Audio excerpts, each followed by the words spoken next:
Welcome to the Outcast Trading channel, and today is Wednesday with Outcast, so we'll do some improvising about the charts, about the situation, and a little bit of fun, as we always try to do. I would like to encourage our members to take part in the discussion, because it is for all of us growing together and trading better. So yeah, let's talk about a little bit of the situation on the markets, because we noticed like there was some kind of a pump and dump activity recently. So maybe Mark can tell us a little bit about traditional markets, and then we can talk about crypto and maybe some Forex, because I'm playing Forex mostly recently. Yeah, I haven't been following the charts massively at the moment. I'm more doing swing trade type stuff, because when I'm working away, I don't have time to day trade. So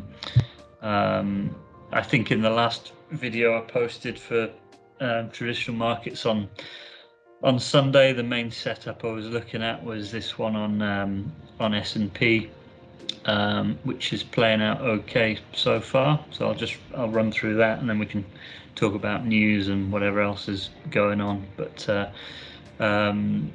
yeah, so this is S&P 500. So the setup I was looking at was this 618. You can see the fib pull from the low there to the high, comes down here, and there was lots of things going on at this little level here. It was right in the middle of the golden pocket. There was a what was it called, anchored VWAP in there. There was a volume node, all sorts, and it needed a bit of patience, this one, but it's bouncing at the moment.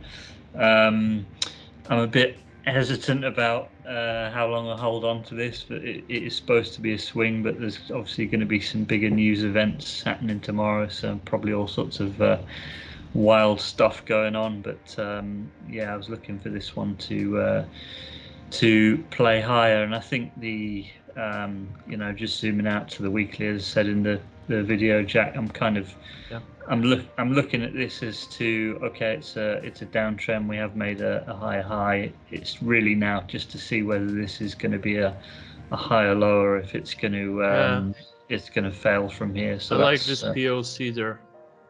Yeah, it's nice. It's a big one. What is it? Yeah. Around 13? Okay, this is S&P, so I need to switch to SPY. So yeah, 4150. Yeah, it nails perfectly. It's a golden pocket on the smaller swing. So yeah, I like it. Exactly. So that was going to be what I was going to show next as the trade plan. So if you then these are setups I really like, these fib to fib type things, and where you get matching confluence, and they're great for swing trades because you can just sit in them and chill. But if you pull the fib in reverse, there's a daily level there you would probably want to take some profit on. But the pocket up here, what will happen as price moves up, the volume will probably increase down here, and this might move down a little bit, but this kind of area for 150, I would actually take it at the point of control rather than the 618. And you can see the volume hole in there as well. It's kind of nice, so it could get sucked up into there. Alternatively, it could just roll over and fail. But that's the setup I'm looking at there.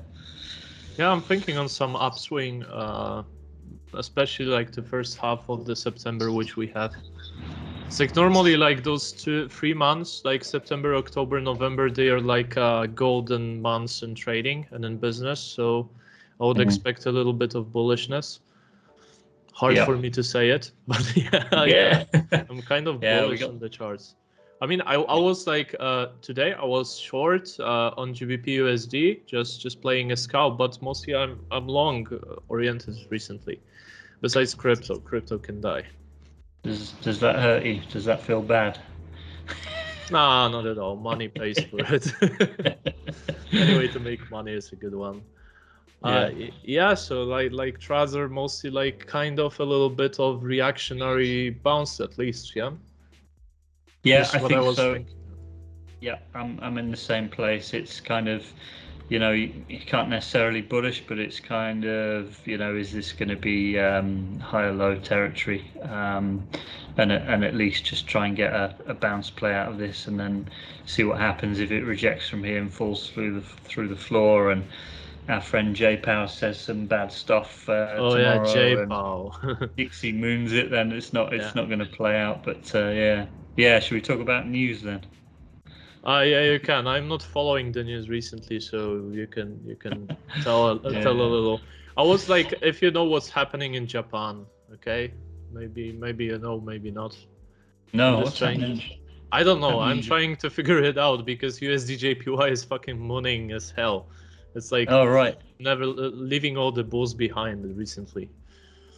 Yeah, there was something, I can't remember what that was. It might come to me, but I guess the main, we post the news, main high impact news events, don't we, in the Discord, and we said when was it, last week? We said Thursday and Friday, kind of be careful. Yeah. Friday turned out to be pretty, I wouldn't say explosive, but we got that usual, impactful. Pump into dump, trap everyone. Like trading around New York Open at the moment, it's just a nightmare. It's almost, there's a really high hit rate of whatever it's doing before Open is just going to get reversed and then reversed again and whipped around. It's pretty horrible. I don't know if you noticed, but recently London is pretty bullish, and it just dumps on New York. Yeah, like all the small upswings and those little trends in this downtrend, they were done on London session, and they were dumping on the New York after some fuckery, usual one. Yeah, exactly. Not today though. Yeah, so far. Yeah.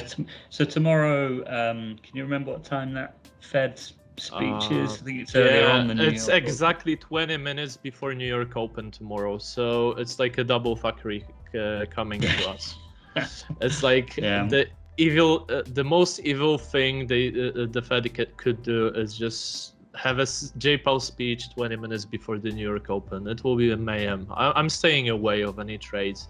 I'm just going like maybe some on options, but like most of those times I'd like to stay away.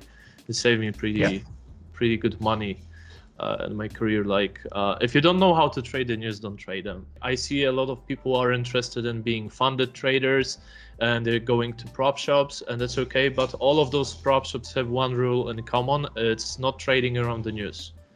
So it is really like saving money. Yeah, we said it in one of the streams recently. We warn people not to trade around those times, and people still doing it. Everyone's entitled to do what they want, but if you want to kind of be professional about it, there's just no point swimming in a pit of sharks. It's you can wait a few hours or even the next day. I got yesterday, like on the news, I got like after the news I tried to long USD Euro USD, the golden pocket. It didn't go well. I was doing it on my fun account, like my $50 to the moon, but I accidentally got a little too big of a position size, just habits from the regular account, so it turned out a little bad. I already recovered it, but it was like not don't trade around the news. Like so there's a good topic before we go into Bitcoin then. Your Forex challenge. Wear your sunglasses because I'm getting my bright screen. So first of all, the challenge is about showing people that you can go with any market, with any money, and if you have skills in risk management. Obviously, I lacked a little bit of risk management yesterday. I just miscalculated. Just my positions, because I'm using the MetaTrader on a different account also, and I switch between accounts, and it has a tendency to leave the last used position size. And I just didn't check it, so it's my fault, and as always, all the human errors are punished in the market. But the plan is to pump it to the moon. I don't know what will be the number. I know that when I withdraw it, I will get it to educational fund. So this is my goal. So all this money will go to my son. But yeah, I'm also, in the meantime, if I see any good setups, I'm recording them. I will be reprocessing them on the weekends, and next week I will be posting some of the short videos showing some of the real setups which I took with real money, with small money, and to show that actually, even with the small money, if you are patient, you can pull the money out of the thin air. And this is actually the thing which brought me to trading. It was like literally having an opportunity to pull the money out of the thin air, just using your brain and skills and nothing else. So yeah, this is the plan. I'm doing it mostly on Forex. I tried trading a little bit of NASDAQ with some success, some failure. So I'll just stay in the Forex. Mostly traded by me per GBP USD. And I can show some few trades which I took, and I took today a fibception trade. So what I was waiting for, and this is what I want to show, because I know some of the people were asking me like to show how I see the market. Why do I long? Why do I short? So yesterday I'm playing just 15-minute time frame. So yesterday I was playing the small range on GBP USD. Basically, I was playing it like this, 1-to-1 risk-to-reward ratio trade. So I got two longs out of it. Third one was a loser. And today, what I was trading, I was waiting for London pullback because like it dumped a little to the support territory. So I was waiting for a London pullback from this zone in the morning to set up a local swing high. And basically, first of all, I was waiting for pullback, and Mark will be happy. It was on this fib pull. I was waiting to 618 to golden pocket pull. I hope you can see it on the screen. I'll magnify it. So I was waiting for it. I know at least 2 of my students took this trade today. The easiest play possible, it was play to 382. So just a little scalp. And what I did today, once it broke the 382, I reshorted here at this level and play it to the downside. And then I took long. And why I did take long? Because I know this week looks scary, but this is monthly chart, and this is a low for last, I don't know, what is it, 40 years, okay, of trading GBP USD. So this is kind of an idea. When it gets to such low, it is a strong support because the price reacted already out of it, and I just wanted to take it because like 2 years ago I just took long on oil when it was like the futures were trading negative. I hope you remember, guys. Anyway, so I took this long and I played it on fibception. So I took this small little swing. I'll just remove the drawings. Okay, so I just took this small little swing, and the easiest play possible, I took my profit just before the meeting, the 618. And this is the way I like to play the markets. Yeah. Recently, especially just those small scalps, you know, like in and out the same day. I'm not holding. I think it will go higher though. Yeah, there's a few things there for me. One is just fibs as a topic. I know we both trade them a lot. EO does as well, but I think people on the Discord are starting to kind of recognize just how like ridiculous they are. Yeah. If you know how to play them and how to use them, they're just like they're unbelievable. The second thing I was going to say was, even though this is Forex and most people aren't trading Forex on the Discord, there's quite a few people active in there, but most people are looking at crypto. It doesn't matter. These you can follow. Yeah, you can follow your trades and your Forex challenge and learn from it. Whether it's it doesn't matter what it is. It's just a chart, as you say. Yeah, so you can trade everything. It's like, I find Forex fun because first of all, it's highly technical, like you said. Fibs are ridiculous, especially in Forex. And the second thing is it's cheaper to trade. I mean, like in the fees and the spread. Like if you're trading majors like Euro USD, GBP USD, you will have spread like only 1 point, so it's really like near zero, and the fees are like $7 total or 3.5 $7 total for opening and closing a trade with one lot, meaning like 100,000 of the currency position size. So it's really like cheap to trade, and I like it. It's scalping. The other thing's the alternative. I mean, apart from last 2 days, crypto has been like dog shit for so long, and having Forex or something else to kind of look at and to trade is useful. It stops you making silly sideways trades on crypto. So there's always some action somewhere. Yeah, it is like so when I'm talking with people, when we're talking about trading, I'm saying like the key here is not to master trading one market, it's to master trading as a trading, because trading is buying and selling commodities or services for potential profit gaining, yeah, like by definition. So literally if you are able to trade and you have a correct mindset, you can trade everything anywhere. You can plot your own candles using daily open and close prices and noting high and low, you know, like the old school. So even if word goes to shit and the internet and somebody pulls the plug out of internet, you will be able to do this on any kind of asset. So for me, Forex is just a different chart. I like Forex. It's a little better on lower time frames. It's like, I'm a scalper, so I don't like holding my trades. My average holding period, as far as I remember, on this account is 1.5 hours on a trade. So they're really like short term. They're not like scalping 1 minute, 5 minute, like not really short term time frame, but I'm doing 15 minute. So it's mostly 2 or 3 trades a day. And you can make a living with it if you know what you're doing, and if you are like, I remember what EO said, like what is his secret sauce, and sorry EO, I will tell it to everybody who's listening, and it's being realistic about your take profits, you know. So you're not holding for a moon. Most of the setups I take are 1-to-1, 1.5-to-1 the most on Forex.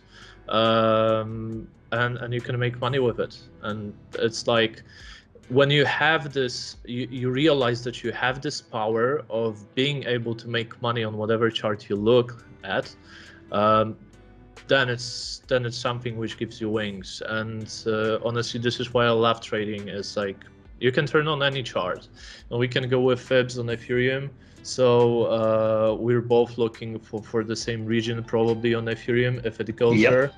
So it will be somewhere here, which is pretty confluent with, like you said, your daily level. So it's something around 1610, 1620.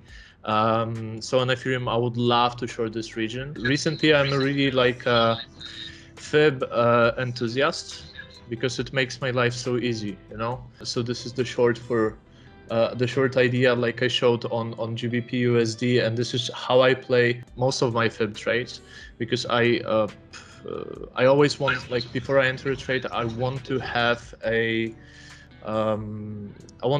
take profit set. So whenever we have a swing like we had until today morning, this one, sorry for the fib. So I was looking since the morning for the 618 here to short. And if you are taking profits, so then I'm taking it like I'm pulling the inverse fib, and I'm looking for another 618. So here was the most obvious take profit to take, just take the risk out, yeah.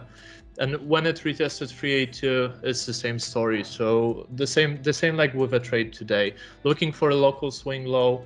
It was kind of a bullish divergence potentially here. I'm not really using them too much, but it's like, you can make money in an easy way sometimes, like literally just taking those setups, you know, like those fibs. It's just magical lines, you know. it's become like probably the biggest part of my trading now is Oh yeah, is mine just too. Thanks to you. It's a no problem. I mean, to me, my main things now are two sort of keywords: patience and confluence. So, Yeah. being patient and waiting for these setups and finding those confluent fib level trades. Yeah, They're you just, told and me some of my like this 3 points of confluence, which I'm also like teaching my students. Maybe you can a little bit tell about it, how you see it. yeah. Yeah, sure. So I did a fib tutorial video recently in the Teachable for members. So there's some good stuff in there. But it's about improving your probabilities of a trade. So if you see a swing high and swing low and you pull a fib and there's a 618 there and there's nothing else there, your chances of that being a successful level that gets a reaction are less. So it's not to say that it can't react there, but when you add on, the more things you add on, so if you had a daily level there, a point of control, and an EMA or three, if you get three things, to me, I'm taking that trade every time. I don't care. I've got to take it. You've got easy risk management there, and you've got a high probability of success. And just staying patient and waiting for those setups is like, Oh yeah, it's just so rewarding to watch them come in.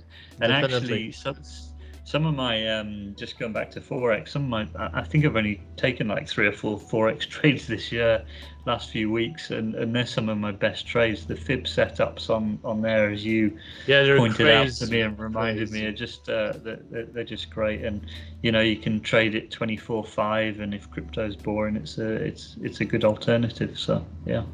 Yeah, I'm not even using my oscillators recently. I'm just using fibs and No. horizontals.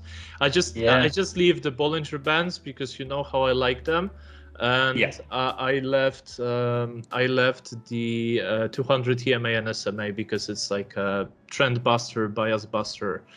Oh my God, I forgot what I wanted to say. You told something wise to me, and I just wanted to be, a little ass licking today. Was it about Bitcoin being a poor use of risk? That's the wisest thing I've heard for years. Yeah, Ethereum rolls, Ethereum leads, BTC is shit. Anyway, No. you literally can trade with a small amount of things. You can use those fibs. You just need to wait. You just need to be patient, and you can rule every market. This is like the funniest thing with trading. Like you said, you never traded forex before, yes? No, hardly at all until like a few weeks ago. You reminded me that there's some good setups there. Yeah, and you can see like magically it works. It's just all the markets work. They have slightly different charts. You can see because forex is more symmetrical, like to the long and the short side.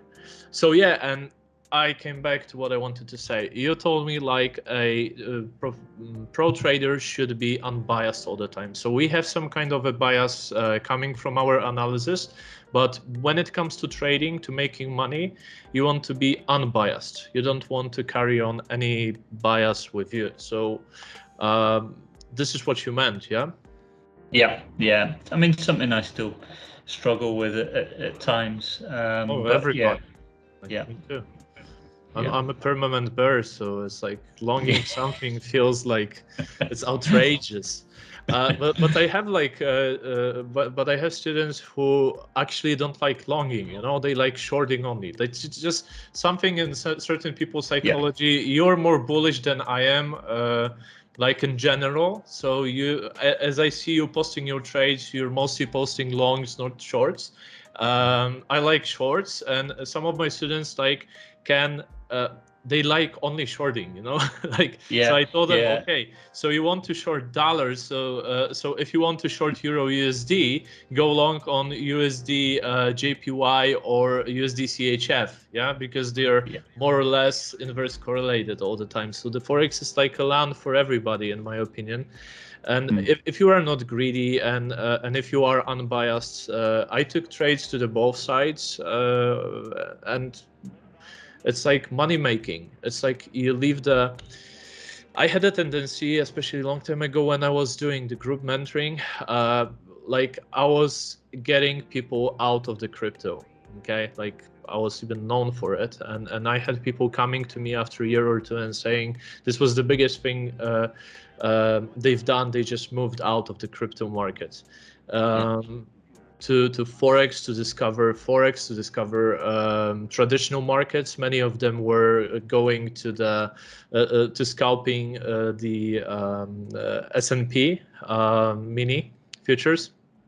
So it's like when you want to be a trader, for me it was the biggest struggle because it's hard for me to get to digest new ideas, and was to open my mind and just to get out and see that every price, every trading activity can be charted, and all of those charts follow the same rules. Okay, so it's a supply and demand, and people buying and selling them.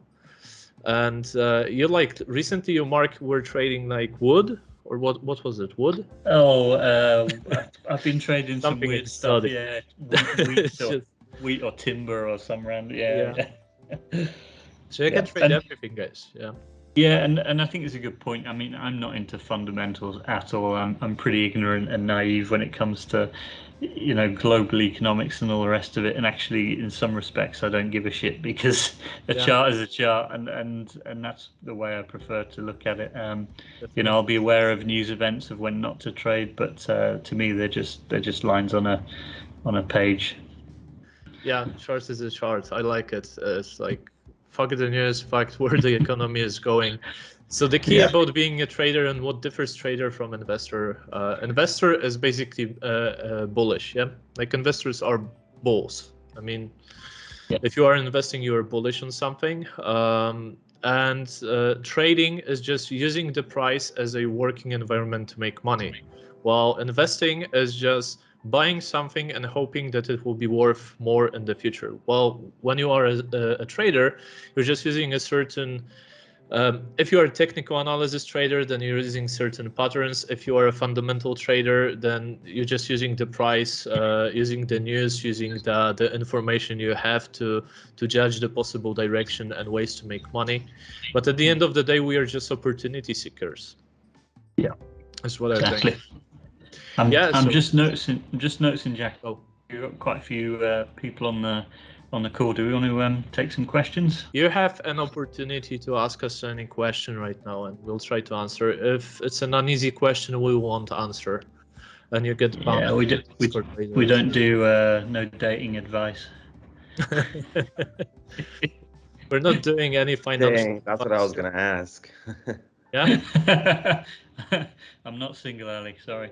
Hi Hello, guys, how are you doing? It's Ali here. Hope everybody's well. I just have a quick question about fibs, level 2, level 3, level 4. What does using fibs look like for me 3 years in the future, 4 years in the future, where we start to bring in the 1 point what is it, the more advanced usages of fibs, or are we limiting ourselves to the golden pocket in Confluence with 3 other things, and then that's it? I guess I want to explore, not that I'm going to start using it tomorrow. I'm just curious. To address it, I'll maybe go first. I mean, I don't think I would use them any different really to the way we're explaining them, Ali, to be honest. The levels that I always use are really just that golden pocket. I see a lot of people pulling fibs and they've got every single level under the sun ticked on there, and to me, you can make a reason for it hitting any of those levels and you end up just getting confused. So in terms of the levels you would use, I don't see any different to what you're doing now as to 3 years down the line. Fibs are pretty simple. There is stuff around extensions, but I personally don't really use them unless you're into some blue sky breakout territory which situation. are very rare. Exactly, yeah. So no, I wouldn't see them any different to the way that it's explained in the you know, in the course and the conversations we've had. I think just look for those matching levels with the golden pocket 618. I think maybe Jackie 4x, maybe using 382 a bit more. Well, it's basically like whatever you consider a trading. For me, using technical analysis is just using a point of reference to shape your own statistics in trading. So you can use 0.5 fib, it's not a fib, like 0.5 retracement all the time. And by using it, you will have a certain output, like a statistical output. So you will have a certain hit ratio, certain risk to reward ratio. And we're using 61866 because we're using it, and it gives a really good edge. It doesn't. We're not using fibs or any other tool to forecast the market. We're not trying to predict the market.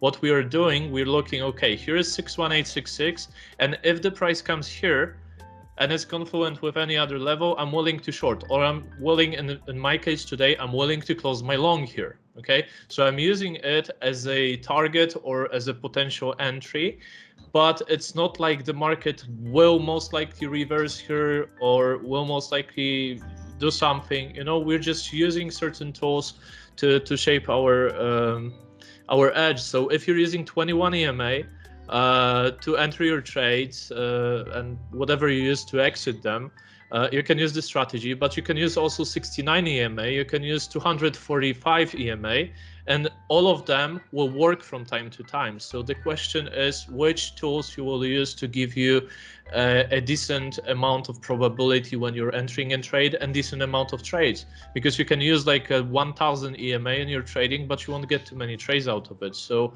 this is how I see the technical analysis trading and trading at all, is like using a certain tools to give you a certain probability.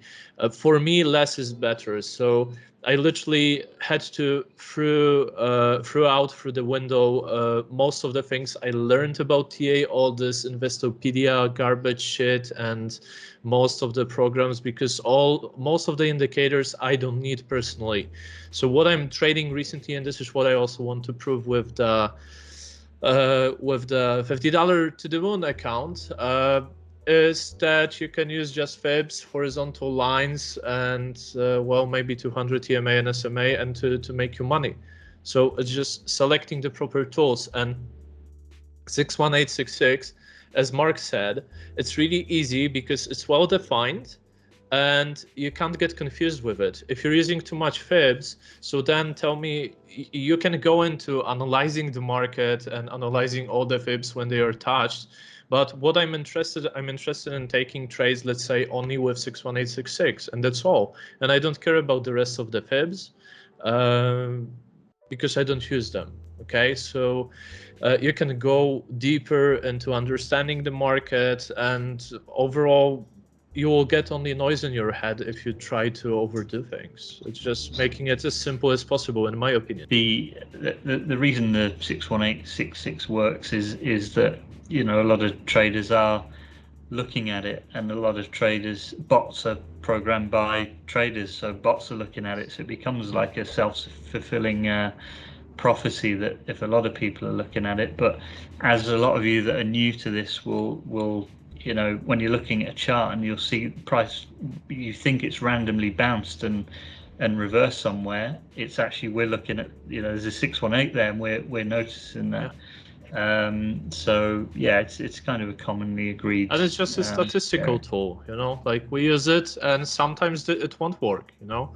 I got wrecked yesterday. I got wrecked on Euro USD, this 618, this from this fib pool, and I was trying to buy it, and it was pretty, like, I saw a lot of support coming here, but it smashed through. So sometimes it won't work, but most of the time when I'm trading it, it works, you know, like magically, not magically. And I realized one funny thing which I want to share. If we are trading fibs or horizontals or EMAs or, I don't know, stochastic strategy or whatever, most of the time our entries will be around the same levels. So this is like the magic of the market. So if you're trading EMAs, you will be trading most of the time the setups which horizontal guy would take also.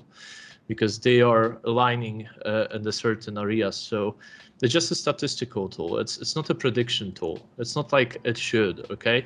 I can show you the prediction. Prediction is what I made today, okay? So this is a prediction. This is just for fun. It doesn't mean I will trade it, okay? Like I don't want to put myself in a position that I want to know what the market will do. I just want to put myself in a position of a certainty where I will know what I will do if the market does something. Okay, so if it goes to 1600 or preferably the golden pocket, yes, I will be shorting Ethereum. So this is what I know. This is my point of view as a trader. This is a really good topic. I always like Jackie. So one thing that really annoys me about trading, and I was guilty of it, but a lot of YouTube channels, they make you think that trading is about predicting what price is going to do, and nobody knows unless you have got the magic button. So we're not trying to predict where price is going to go. The way I work now and the way you work as well, Jack, is you have a level to the upside, a level to the downside.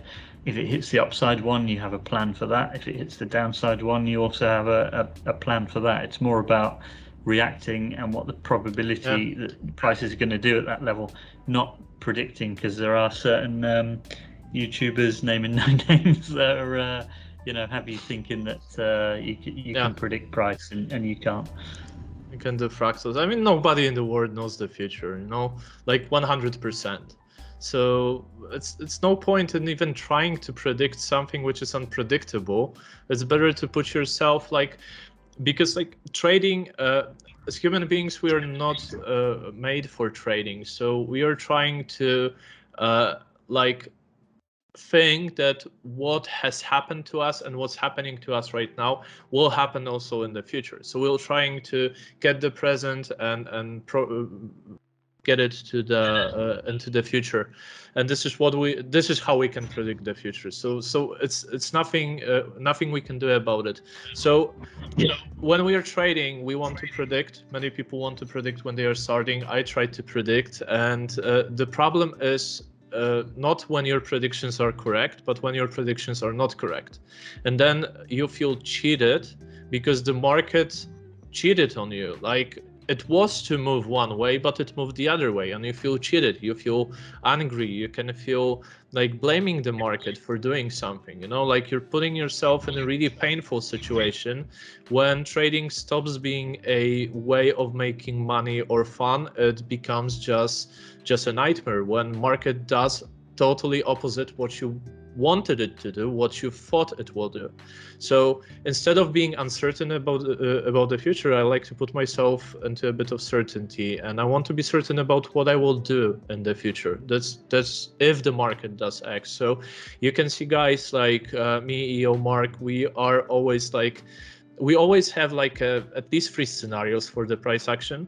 So one will be ranging, so we get the swing high, swing low, and a potential range, and we'll get to break down and break up and potential targets for it. So whatever the price does, wherever it moves, you just adapt to it, and you just use the opportunity which it is giving to you, and you accept the potential failure. Like Mark Douglas was had the perfect explanation about the price, because why the price moves. Okay, and most people will say, okay, it's a market maker. It's one of the most common mistakes. It's whatever the invisible hand of the market. And Mark Douglas said, no, price moves just because it's an imbalance of buyers and sellers. And what you can expect from your trade when you put it when you get into the market, when you make a trade, what you can expect from it, and you can expect only the price to move, okay, any direction, mostly to the south. I'm sorry, not to the south, but to the east. But it can go up or down, and that's all. So try guys, think in a little bit of see what the chart has to offer. This is how I do my early morning, and I'm trading with some people in the mornings. And what I do in the morning, I'm looking at the charts, and I'm I want to have a swing high, swing low, something to make a market structure, and I want to identify potential opportunities for today and make myself at least 2 or 3 scenarios of the price action. And then I am prepared. So then I just wait. This is the patient stuff, when you just wait for the price action to fulfill one of your plans, and sometimes it doesn't even do this. Or maybe have a look at see what Bitcoin's doing. I don't know, Ethereum is fucking bearish right now. BTC? Yeah. Oh, BTC. Yeah. Oh, well, I wanted to say something about BTC because I didn't talk about it. Because I'm not trading it, guys. It's a piece of shit, as you can see here. Anyway, I'll go to BTC USD chart. So yeah, it is on the support. And the funny thing, forget about the EMAs for a while and don't look at my indicators. Okay, so we'll just go by horizontals. So this is the point of view of a trader, okay? Here's the range, potential range. And this is what you want to trade. It is on the support. It showed the buy pressure here. So ask yourself if you want to be shorting here.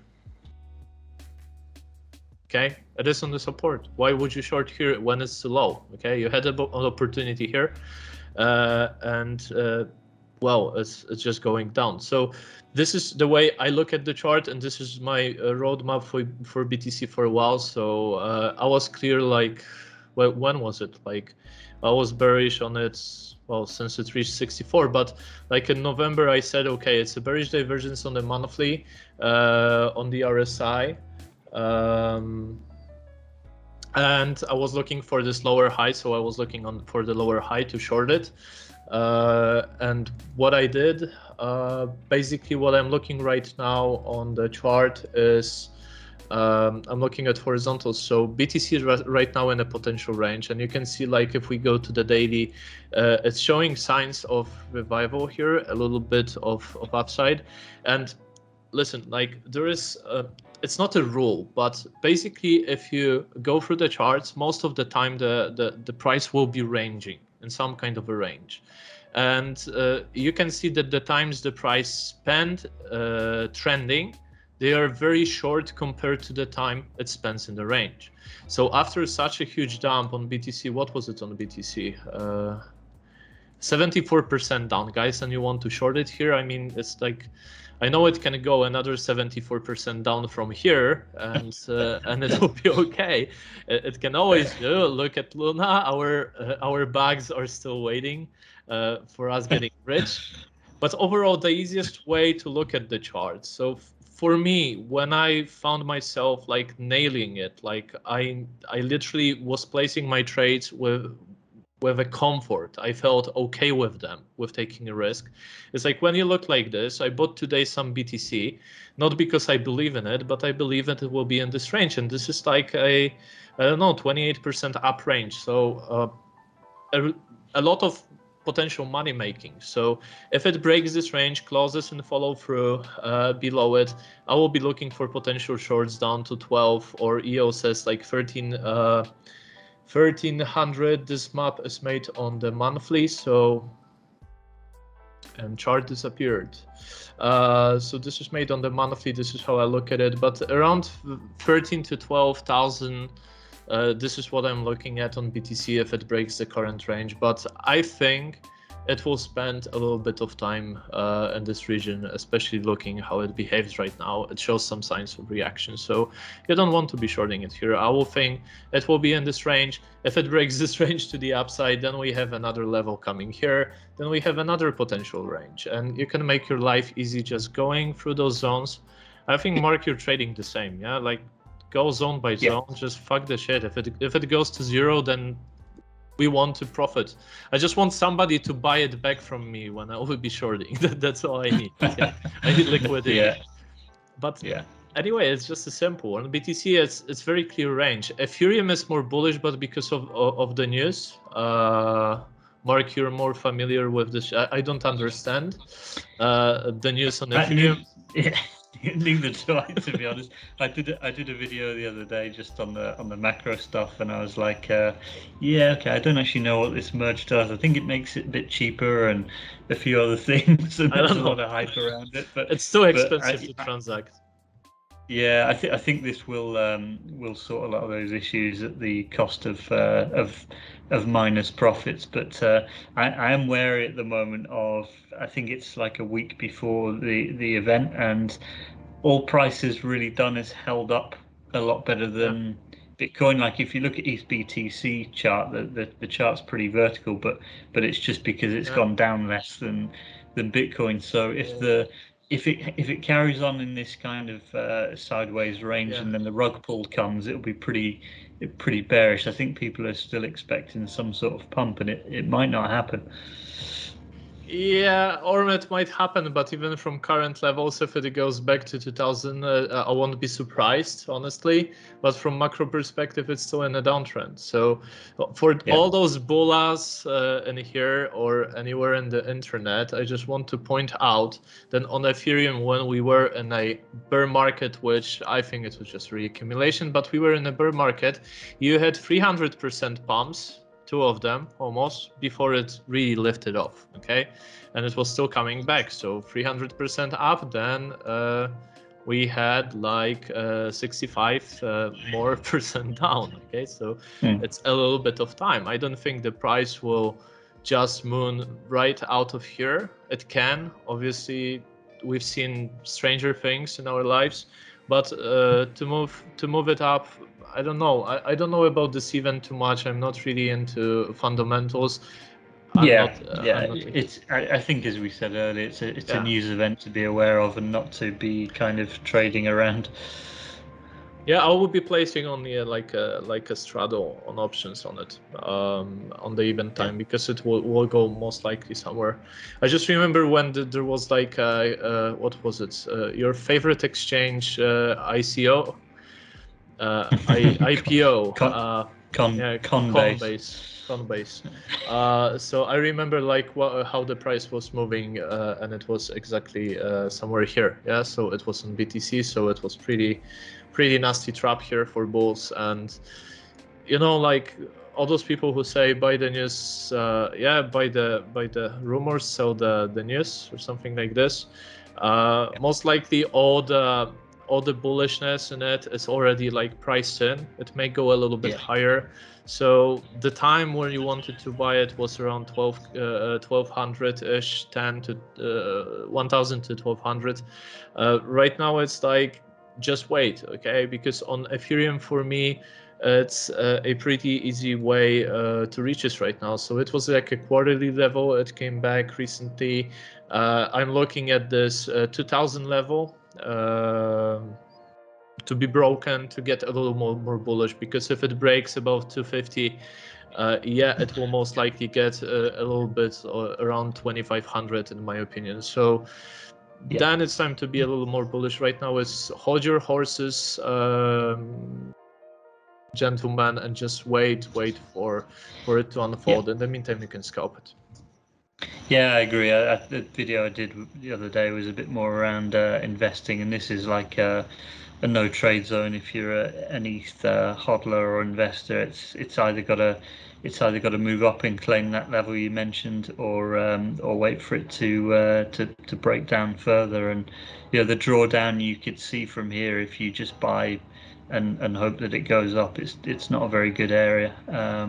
To trade it is okay, but if I went to even on I don't have my EMAs here, but even on weekly, it's again below the 200 EMA. So it's like a little bit of patience here. So for me, I wouldn't buy here. I wouldn't sell here. I wouldn't do anything with it. They're pretty more easier ways to manage it. What I'm really waiting and counting on, really into longing in, is this again 618. So it's coming around 1250, a little bit higher, 1275 on my chart. But so it's around like this level. It's around this range high. So retest of this range and a little more bullish price action would be really nice, and this is what I'm looking to buy into. And other than that, I'm just waiting, just playing options, mostly selling both sides and just collecting the premium. So just waiting. It's still, I mean, joking aside, it's still far better to trade at the moment than Bitcoin. Oh yeah. And you know, if you went back a couple of years, trading Ethereum was the same as like you know, it was like suicide. It was pretty hard to trade. Since CME, I just think I can't even remember the last time I took a Bitcoin trade. It's and I'm not, you know, we're not encouraging everyone to go all out Ethereum, but there's more action there. The chart's cleaner. It's just it is on it's CME. nice to trade. It is on CME, so big money like officially is there. There are options on Ethereum also. So like a lot of those things are like around. I think like who posted it? Chrome or who was it? Or Congo? I don't believe. I don't remember, but there was like the news that that the options are coming to Ethereum on CME also. So it's more and more big money is here. I'm not really a fan of it, basically, because it will tend to have less volatility. Okay, so it will range more. It won't be like most likely a moon asset like it was. The Wild Wild West is way behind us. People have still this moon mentality, like it will go to the moon, and say, mate, we were on a Saturn and Uranus, and I mean we're coming back. Okay, so it's gone up 5,000. I think it worked out. It's gone up something like 5,000% since the Corona low of $80. Yeah. Like, what more do you want? Crazy. Like how far you wanted to go? Like we can go to the moon. Okay, so for me, the moon, the definition of a moon on Forex will be like 5% in a day. It will be like wow. It will be something unusual. Okay, but it's like a little bit different scale. So. Like to wrap this thing up and our today podcast, basically trading is about using the opportunities where they are, not abandoning wishful thinking, abandoning ego, trying to adjust, trying to look for opportunities instead of forecasting and trying to put your opinions on the market and trade them. Yeah. Guys, I'm glad you joined. I'm happy that you asked so many questions today. We spoke about many interesting topics. If you like this type of the podcast, leave like and subscribe if you see it on the YouTube. I'm happy you joined us. I hope you liked it. Trade safe and see you in the next video. Bye.